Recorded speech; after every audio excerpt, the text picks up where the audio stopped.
Conte de Grimm. La chouette. Il y a environ quelques siècles, lorsque les hommes n'étaient pas encore aussi fins et aussi rusés qu'ils le sont aujourd'hui, il arriva une singulière histoire dans je ne sais plus quelle petite ville, fort peu familiarisée, comme on va le voir, avec les oiseaux nocturnes.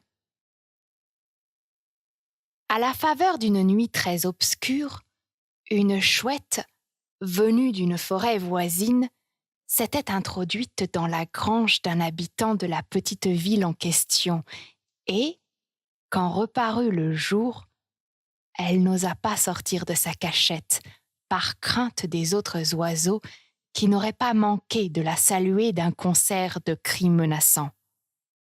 Or, il arriva que le domestique vint chercher une botte de paille dans la grange.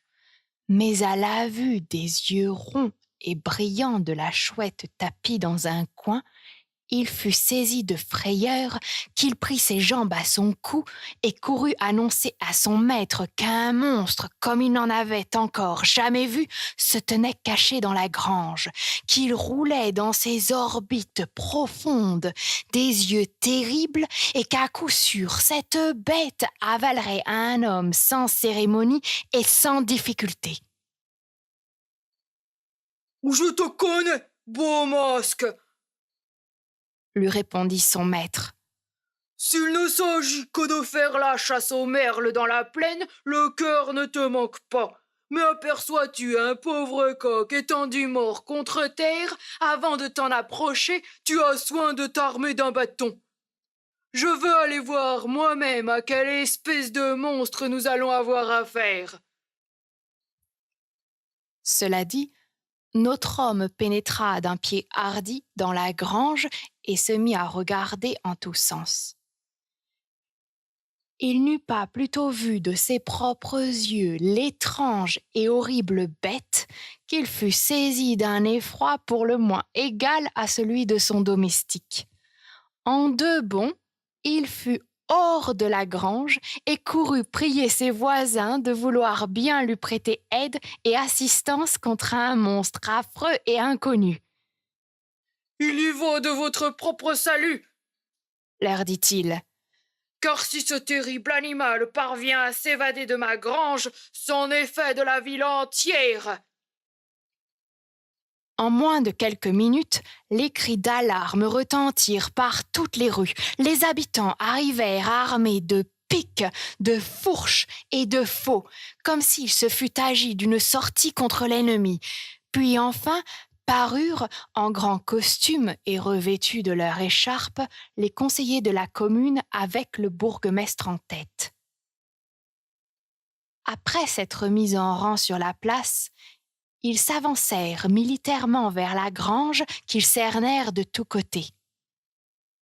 Alors, le plus courageux de la troupe sortit du cercle et se risqua à pénétrer dans la grange, la pique en avant.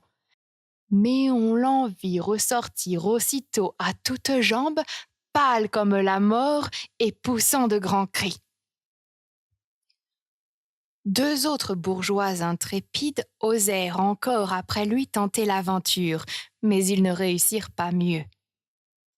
À la fin, on vit se présenter un homme d'une posture colossale et d'une force prodigieuse. C'était un ancien soldat qui, par sa bravoure, s'était fait une réputation à la guerre. « Ce n'est pas en allant vous montrer les uns après les autres, dit-il, que vous parviendrez à vous débarrasser du monstre. Il s'agit ici d'employer la force, mais je vois avec peine que la peur a fait de vous autant de femmes. » Cela dit, notre valeureux guerrier se fit apporter cuirasse, glaive et lance, puis il s'arma en guerre. Chacun vantait son courage, quoique presque tous fussent persuadés qu'il courait à une mort certaine. Les deux portes de la grange furent ouvertes et l'on put voir alors la chouette qui était allée se poser sur une poutre du milieu. Le soldat se décida à monter à l'assaut. En conséquence, on lui apporta une échelle qu'il plaça contre la poutre. Au moment où il s'apprêtait à monter, ses camarades lui crièrent en chœur de se conduire en homme, puis ils le recommandèrent à Saint-Georges, qui, chacun le sait, dompta jadis le dragon. Quand il fut parvenu aux 3/4 de l'échelle, la chouette, qui s'aperçut qu'on en voulait à sa noble personne, et que d'ailleurs les clameurs de la foule avaient effarouché, ne sachant de quel côté s'enfuir, se mit soudain à rouler de grands yeux, hérissa ses plumes, déploya ses vastes ailes, desserra son bec hideux et poussa 3 cris sauvages d'une voix rauque et effrayante. « Frappez-la de votre lance !» s'écrièrent au même instant du dehors les bourgeois électrisés. « Je voudrais bien vous voir à ma place !» répondit le belliqueux aventurier. « Je gage qu'alors vous ne seriez pas si brave !» Toutefois, il monta encore d'un degré sur l'échelle, après quoi la peur s'empara de lui si bien qu'il lui resta tout au plus assez de force pour redescendre jusqu'au bas. Dès lors, il ne se trouva plus personne pour affronter le danger. Au moyen de sa seule haleine et par la fascination de son regard, disaient-ils tous, cet horrible monstre a pénétré de son venin et blessé à mort le plus robuste d'entre nous. À quoi nous servirait donc de nous exposer à une mort certaine ? D'accord sur ce point, ils tinrent conseil à l'effet de savoir ce qu'il y avait à faire pour préserver la ville d'une ruine imminente. Pendant longtemps, tous les moyens avaient été jugés insuffisants, lorsqu'enfin, par bonheur, le bourgmestre eut une idée. Mon avis est, dit ce respectable citoyen, que nous dédommagions, au nom de la commune, le propriétaire de cette grange, que nous lui payions la valeur de tous les sacs d'orge et de blé qu'elle renferme, puis que nous y mettions le feu aux 4 coins, ce qui ne coûtera la vie à personne. Ce n'est pas dans une circonstance aussi périlleuse qu'il faut se montrer avare des deniers publics, et d'ailleurs, il s'agit ici du salut commun.